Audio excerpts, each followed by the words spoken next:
ചേർന്നു ചൊല്ലട്ടെ.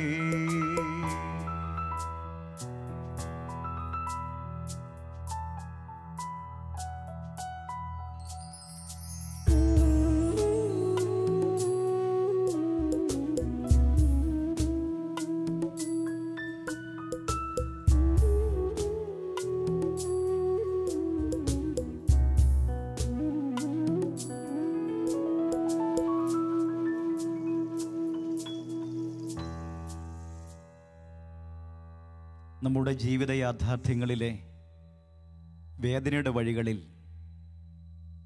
നിറസാന്ത്വനവുമായി വരുന്ന അമ്മ പരിശുദ്ധ കന്യകാമറിയം.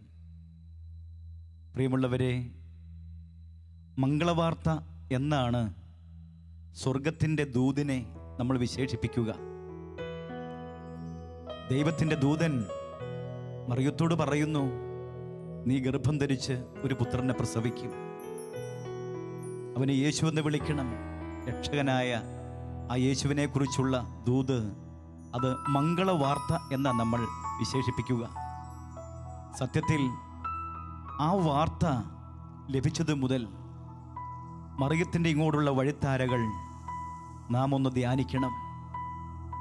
ഇല്ലായ്മയുടെയും വല്ലായ്മയുടെയും, എന്തിന് സ്വന്തം കുഞ്ഞിന് ജന്മം നൽകുവാൻ ഒരു ഇടം പോലുമില്ലാതെ ശൂന്യമാർന്ന അവസ്ഥയിലും, പിന്നീട് ആ മകൻ വളർന്ന വഴികൾ നിന്ദനത്തിൻ്റെയും കുറ്റപ്പെടുത്തലിൻ്റെയും കല്ലുകളെറിയുന്നതിൻ്റെയും ദൂഷണം പറയുന്നതിൻ്റെയും ഒക്കെ നടുവിൽ ആ മകൻ വളർന്നു.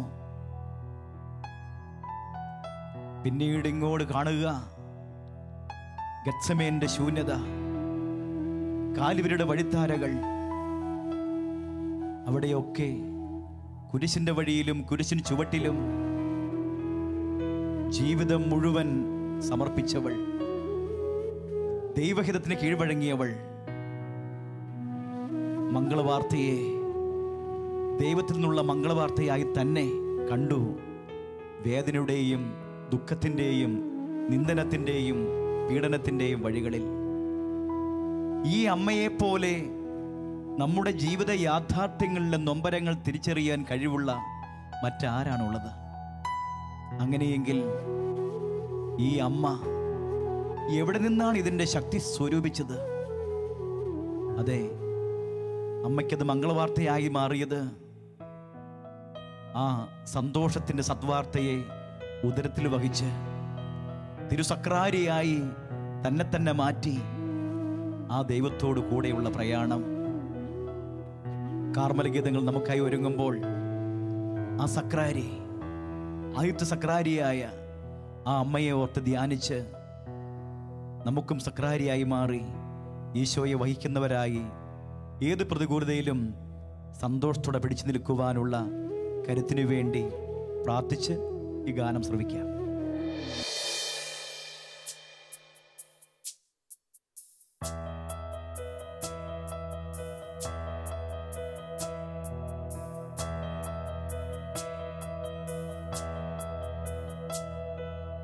ആദ്യത്തെ സക്രാരി നീയേ,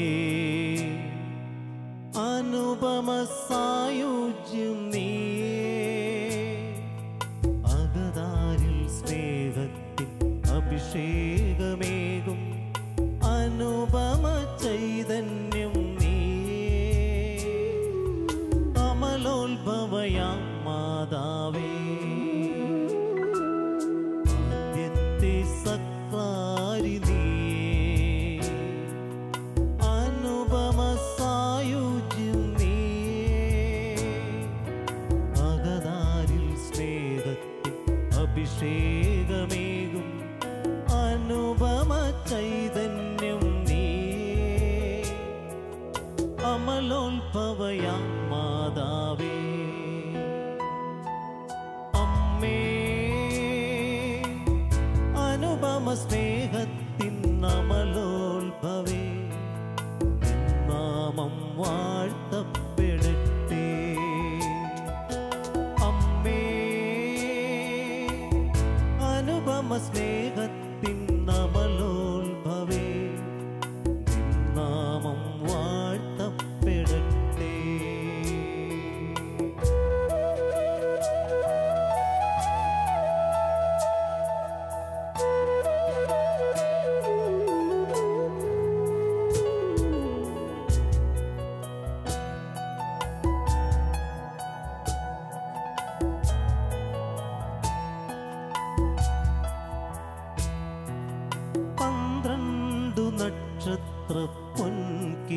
കിരീടം പാദത്തിൽ പാദുകം ചന്ദ്രൻ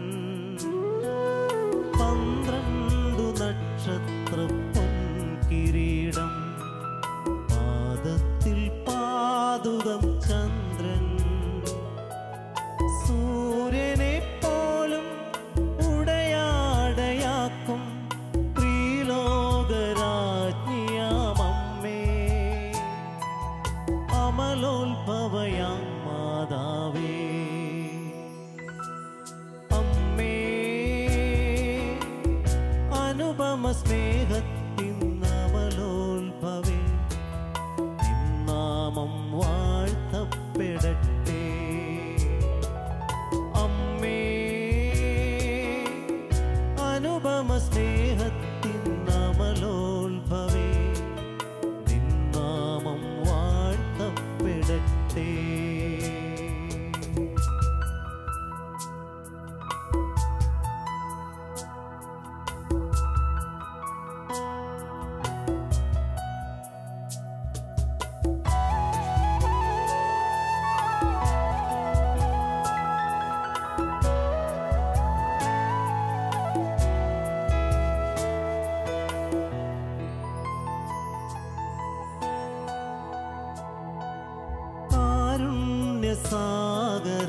സാഗരതാരകമേ സഹനത്തിൻ ത്യാഗസമ്പൂർണേ കാരുണ്യസാഗരതാരകമേ സഹനത്തിൻ ത്യാഗസമ്പൂർണേ കാലിത്തൊഴുത്തിലും കാൽവരിക്കുന്നിലും കർത്താവിൻ ദാസിയായി സഹരക്ഷകയാം മാതാവേ അമ്മേ അനുപമ സ്നേഹത്തിൻ അമലോത്ഭവേ നിൻ നാമം വാഴ്ത്തപ്പെടട്ടെ അമ്മേ അനുപമ സ്നേഹത്തിൻ അമലോത്ഭവേ നിൻ നാമം വാഴ്ത്തപ്പെടട്ടെ ആദ്യത്തെ സക്രാരി നീയേ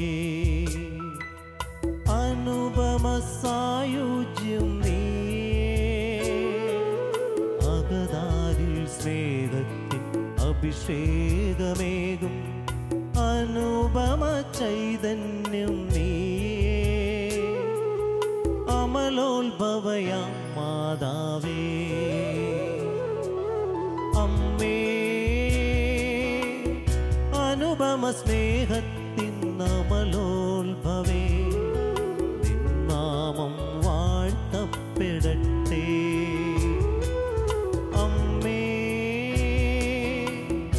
അനുപമ സ്നേഹത്തിൻ അമലോത്ഭവേ നിൻ നാമം വാഴ്ത്തപ്പെടട്ടെ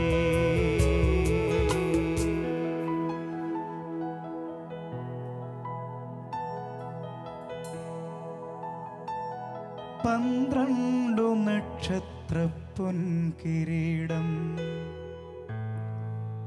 പാദത്തിൽ പാദുകം ചന്ദ്രൻ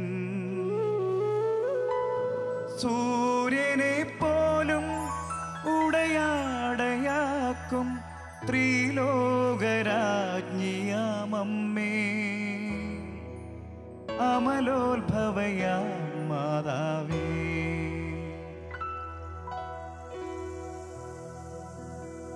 സഹനത്തിൻ്റെ വഴികളും കുരിശിൻ്റെ വഴികളും കാൽവരിക്കുന്നും എല്ലാം പ്രത്യാശയോടെ കാത്തിരുന്നപ്പോൾ നമ്മൾ കാണുന്നു ത്രിലോകരാജ്ഞിയായി മാറി പരിശുദ്ധ അമ്മ. സൂര്യനെ ഉടയാടയാക്കിയവൾ, അവളുടെ പാദങ്ങൾക്കടിയിൽ ചന്ദ്രൻ, 12 നക്ഷത്രങ്ങൾ കൊണ്ടുള്ള പൊൻകിരീടം, പ്രപഞ്ചനാഥനായ ദൈവം പരിശുദ്ധ ത്രിത്വം മറിയത്തെ ത്രിലോകരാജ്ഞിയായി ഇതാ മുടിധരിപ്പിക്കുന്നു. സ്നേഹസഹോദരങ്ങളെ, ആ വിശ്വാസത്തിൽ അടിയുറച്ചാണ് ആദ്യത്തെ ആ ദൈവദൂതൻ്റെ വാക്കുകൾ മംഗളവാർത്തയായി മറിയം ഹൃദയത്തിൽ സംഗ്രഹിച്ചത്. അങ്ങനെയെങ്കിൽ നമ്മുടെ ജീവിത വഴികളിലെ സഹനത്തിനെല്ലാം മഹോന്നതമായ ഒരു ഉന്നതിയുടെ അർത്ഥമുണ്ട്. അതെല്ലാം ആനന്ദമായി മാറുന്ന അനുഭവമുണ്ട്. വിശ്വസിക്കാം, പ്രത്യാശിക്കാം. നമുക്ക് ഈ ഗാനം പാടിയ ബാബു തുറവൂർ എന്ന ഗായകൻ്റെ ജീവിതത്തിലെ പരിശുദ്ധ മരിയ അനുഭവങ്ങൾ അമ്മയോട് ചേർന്ന് മുന്നേറിയപ്പോൾ അമ്മ വഴി ഈശോ നൽകിയ അനുഗ്രഹങ്ങളുടെ ആ അനുഭവങ്ങളിലേക്ക് കടന്നു ചെല്ലാം. ബാബൂസ്,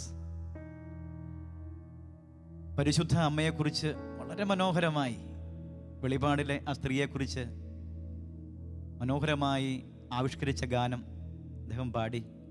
ഞങ്ങളെല്ലാം അത് കേട്ട് ഒത്തിരി സന്തോഷത്തോടെ ആയിരിക്കുന്നു. അമ്മയെക്കുറിച്ച് ജീവിതത്തിൻ്റെ ഉള്ളറകളിൽ നിന്നും അനുഭവം ഒന്ന് പങ്കുവയ്ക്കുക. തീർച്ചയായും ഒത്തിരിയേറെ കാര്യങ്ങളുടെ, എന്നാൽ അടുത്ത കാലത്ത് ഇതുപോലെ തന്നെ അല്പം സഹനത്തിൽ കൂടെ കടന്നുപോയ ഒരു സംഭവം ഉണ്ടായിരുന്നു. എൻ്റെ ഭാര്യ ബിന്ദുവിന് പൊക്കിൾക്കൊടിയുമായി ബന്ധപ്പെട്ട് എങ്ങനെയാണെന്നറിയില്ല, എപ്പോഴും ചെറിയ ഒരു ദ്രാവകം പുറത്തേക്ക് വരുന്നൊരു അസുഖം വന്നു. പല ഡോക്ടർമാരെ കാണിച്ചു, എന്നാൽ പോലും ചെറിയൊരു മരുന്ന് കഴിക്കും, അപ്പോൾ മാറി നിൽക്കും. അവസാനം ലേക്ക് ഷോർ ഹോസ്പിറ്റലിലെ ഡോക്ടർ ഫിലിപ്പ് അഗസ്റ്റിൻ്റെ അടുത്ത് പോയി. വീട്ടിൽ ചെന്ന് കണ്ടു, ശേഷം ഹോസ്പിറ്റലിലേക്ക് ചെന്നു. ഒരാഴ്ചത്തെ മരുന്ന് വന്നു. എൻ്റെ തൊട്ടടുത്തുള്ള വീട്ടിലെ ഒരു കുട്ടി അവിടെ ജോലി ചെയ്യുന്നുണ്ടായിരുന്നു. ഇവൾക്കറിയാൻ സാധിച്ചു, ഞങ്ങൾ കണ്ടത് ക്യാൻസറുമായി ബന്ധപ്പെട്ട് അസുഖം ചികിത്സിക്കുന്ന ഒരു ഡോക്ടറെയാണ്.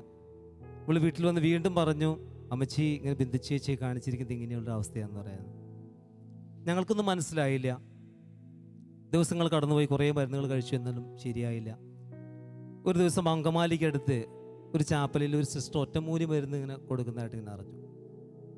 അപ്പോൾ ഞങ്ങൾ രണ്ടുപേരും തീരുമാനിച്ചു, എനിക്ക് തുമ്മലിൻ്റെ പ്രശ്നമുണ്ട്, എന്നാൾക്ക് പോവാം. ഞങ്ങൾ രണ്ടുപേരും കൂടി പോയി. അവിടെ ചെന്നു സിസ്റ്ററോട് എൻ്റെ വിവരങ്ങൾ പറഞ്ഞു. ബിന്ദുവാണ് ആ വിവരങ്ങൾ പറഞ്ഞത്. ഞാൻ ബിന്ദുവിൻ്റെ ഇങ്ങനെ ഒരു അസുഖത്തിൻ്റെ കാര്യം പറഞ്ഞു. സിസ്റ്റർ ഒരു കുരിശുരൂപം ഞങ്ങളുടെ കരങ്ങളിൽ തന്നു, ഒരുമിച്ച് പിടിച്ച് പ്രാർത്ഥിച്ചു. ശേഷം ഒരൊറ്റമൂലി മരുന്ന് തന്നു പറഞ്ഞു, ഇത് നിങ്ങൾ ഉപയോഗിക്കണം. ഇതുകൂടാതെ ഒരു മരുന്നും ബിന്ദുവിന് വേണ്ടി കൊടുത്തു. ഇത് മറ്റൊന്നുമല്ല, വരട്ട് മഞ്ഞൾ പൊടിച്ച് ഈ സാധനം പുരട്ടുക. ഇത് രണ്ടാമത്തെ കാര്യമാണ് മക്കളെ. നിങ്ങൾ മാതാവിനോട് ചേർന്ന് പ്രാർത്ഥിക്കണം. കഴിയുന്നത്ര സമയങ്ങളിൽ മാതാവിനോട് നിങ്ങൾ ഒരുമിച്ച് പ്രാർത്ഥിക്കണമെന്ന് പറഞ്ഞു. ഈ വിഷമതയിലെ ഘട്ടത്തിൽ എന്തായാലും ഏറ്റവും സന്തോഷമായ ഒരു കാര്യം കിട്ടിക്കഴിഞ്ഞു. എന്തായാലും അസുഖം പൂർണ്ണമായും സിസ്റ്റർ പറഞ്ഞു, തീർച്ചയായും അസുഖം മാറും. ഞങ്ങൾ പ്രാർത്ഥിച്ചു. 2 മാസത്തിനുള്ളിൽ ഈ അസുഖം പൂർണ്ണമായി ഭേദമാറി. ഇന്നേ വരെ ഒരു പ്രശ്നം ഉണ്ടായിട്ടില്ല. എല്ലാം പരിശുദ്ധ അമ്മയുടെ വിമല ഹൃദയം വഴിയും അമ്മയുടെ വലിയ സ്നേഹം, ആ തിരുക്കച്ചയിൽ പൊതിഞ്ഞ് ഞങ്ങൾ വലിയ സ്നേഹമാണെന്ന് ഉറച്ച് ഞാൻ വിശ്വസിക്കുന്നുണ്ട്.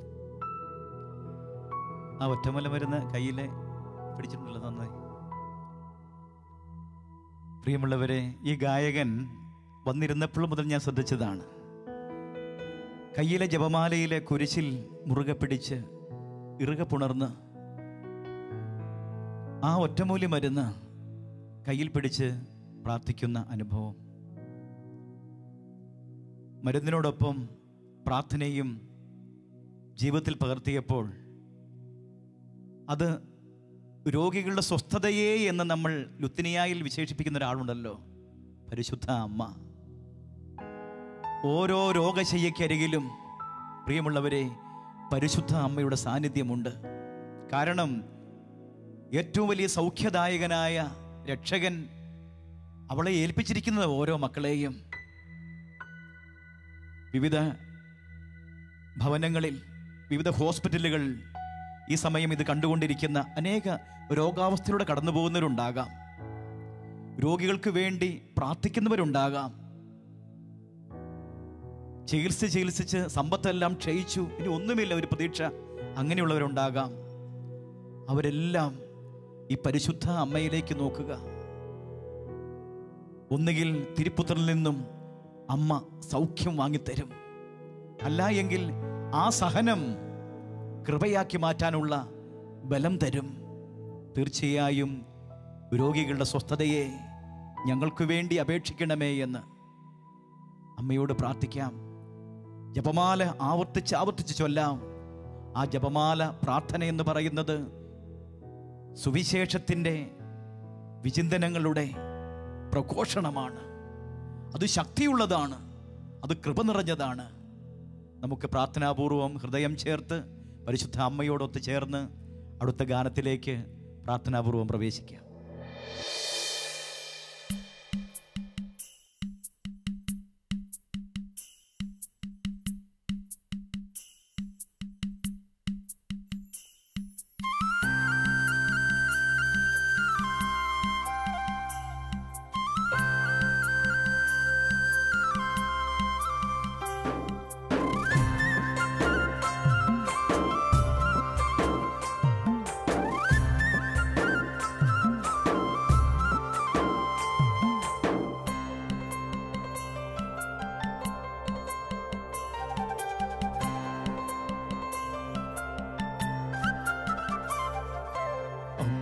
മനസ്സിൽ എല്ലാ മക്കളും ഒന്നുപോലെ ഒന്നുപോലെ.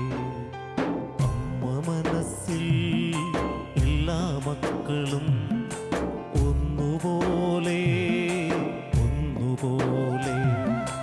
കയ്യിലിരിക്കും ഈശോയും ചാരേ നിൽക്കും ഞാനും. അമ്മ മനസ്സിൽ ഒന്നുപോലെ. കയ്യിലിരിക്കും ഈശോയും ചാരേ നിൽക്കും ഞാനും. അമ്മ മനസ്സിൽ ഒന്നുപോലെ.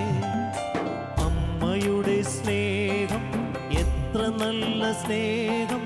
ഈശോ തന്ന ഭാഗ്യം ഇതെത്ര നല്ല ഭാഗ്യം.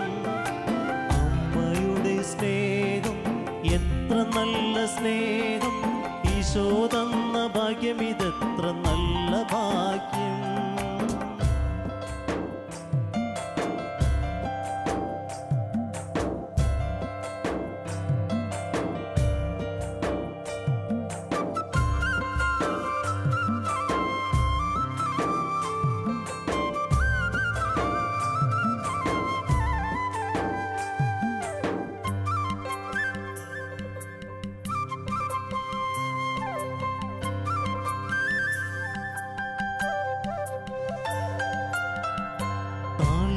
വരെയും അനുഗമിച്ചൊടുവിൽ മക്കളായി ഞങ്ങളെയും ഏറ്റുവാങ്ങി.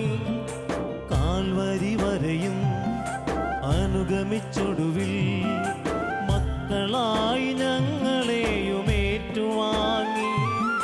ക്രൂശിൻ കീഴിൽ ഞാനും കൈകൾ നീട്ടിച്ചെന്നപ്പോൾ സമ്മാനമായി അമ്മേ നിന്നെ ഈശോ നൽകി. ക്രൂശിൻ കീഴിൽ ഞാനും കൈകൾ നീട്ടിച്ചെന്നപ്പോൾ സമ്മാനമായി അമ്മേ നിന്നെ ഈശോ നൽകി. അമ്മയുടെ സ്നേഹം എത്ര നല്ല സ്നേഹം. ഈശോ തന്ന ഭാഗ്യം ഇതെത്ര നല്ല ഭാഗ്യം. അമ്മയുടെ സ്നേഹം എത്ര നല്ല സ്നേഹം. ഈശോ തന്ന ഭാഗ്യം ഇതെത്ര നല്ല ഭാഗ്യം.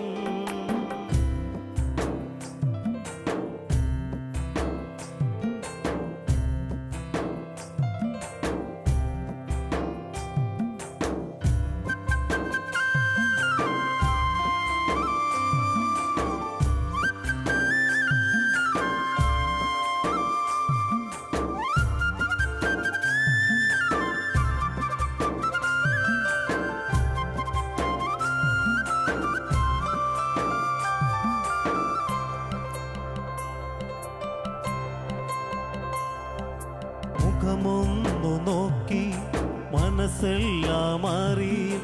മകനോട് ചൊല്ലിടും മമ ദുഃഖങ്ങൾ.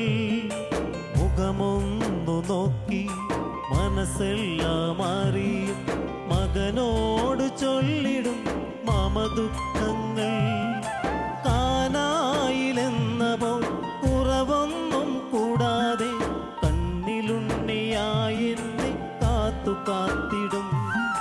കാനായിലെന്നപ്പോൾ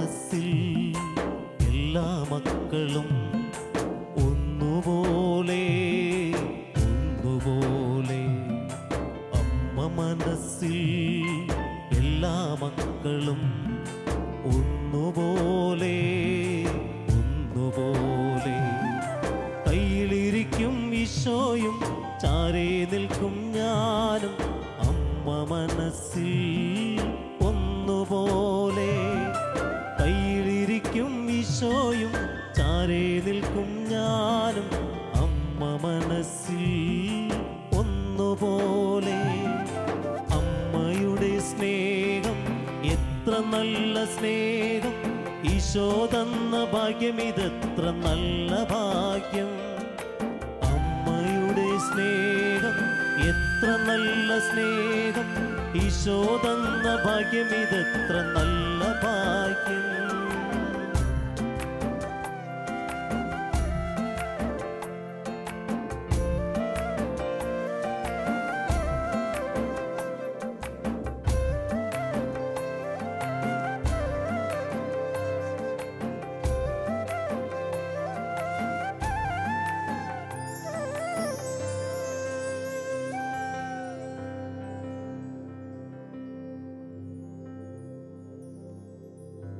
പരിശുദ്ധ അമ്മയുടെ മനസ്സിൽ എല്ലാ മക്കളും ഒരുപോലെയാണ്.